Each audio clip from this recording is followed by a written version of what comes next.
Bonjour à tous et bienvenue sur boursicoté.com pour cette nouvelle analyse technique des matières premières. Avec donc un retournement que nous pouvons constater ici sur l'or, puisque suite donc à l'annonce de relève des taux de la Fed, eh bien l'or a connu ici un gros mouvement haussier, partant ici de son support matérialisé par le retracement à 50% pour venir chercher ici l'ancien retracement des 23,6%.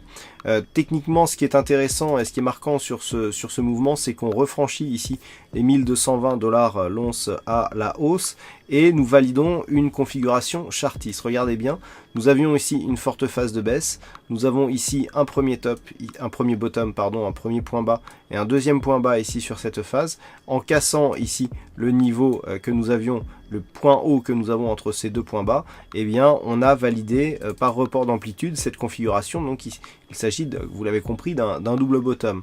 Et lorsque l'on regarde, nous avons ici une zone de point bas à 1195 $ l'once, une zone de point haut à 1211 $ l'once, donc ce qui nous fait 17 $ donc d'amplitude. Si on rajoute, ça fait 1228, et 1228 c'est quasiment le plus haut qui a été touché et c'est quasiment les niveaux ici que nous avons atteints aujourd'hui, puisqu'on est venu casser et que l'on a marqué ici sur cette bougie un point haut au-delà des 1230 $ l'once. Donc ici la configuration est validée.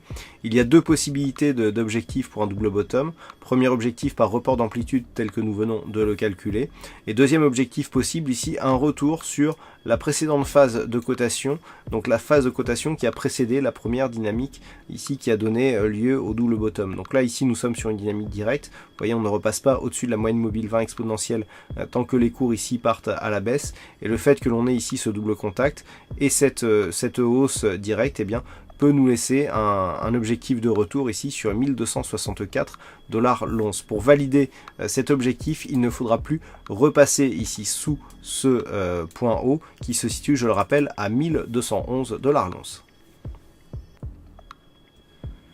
Et sur le WTI, eh bien malgré donc une hausse de nombre de matières premières, le WTI lui reste relativement baissier.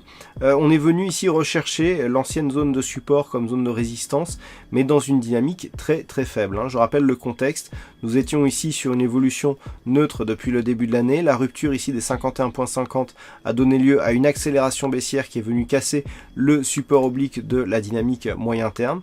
Et cette rupture, eh bien, pour l'instant, est confirmée puisque l'ancien support devient résistance oblique haussière. Donc nous avons ici plusieurs thèses de cette résistance. Si les cours venaient à casser ici ce point bas significatif qui se situe à 47 $ l'once, eh bien il y aura validation de la poursuite du mouvement baissier vers le prochain support qui se situe assez loin, aux alentours des 43,20 $ le baril. Donc nous sommes ici sur une dynamique baissière relativement forte. Attention toutefois, d'un point de vue court terme, on a validé ici une neutralisation de la dynamique directe, puisque suite à ce contact ici sur la bolle inférieure, on est directement venu chercher la bolle supérieure. Donc une phase de stabilisation est possible sous le niveau intermédiaire des 48,70 $ le baril, mais actuellement la dynamique reste baissière. Et si nous traçons les retracements de Fibonacci sur la tendance directe, eh bien nous pouvons remarquer que le rebond technique vient tester ici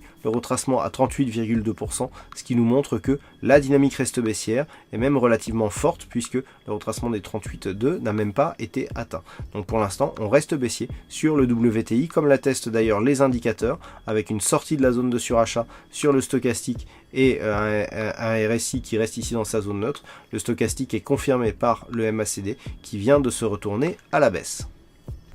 Voilà ce que l'on peut dire donc sur ces deux matières premières. Passez une bonne soirée, bonne chance dans le prochain trade. On se retrouve dès demain pour d'autres analyses techniques, toujours sur le site boursicoté.com.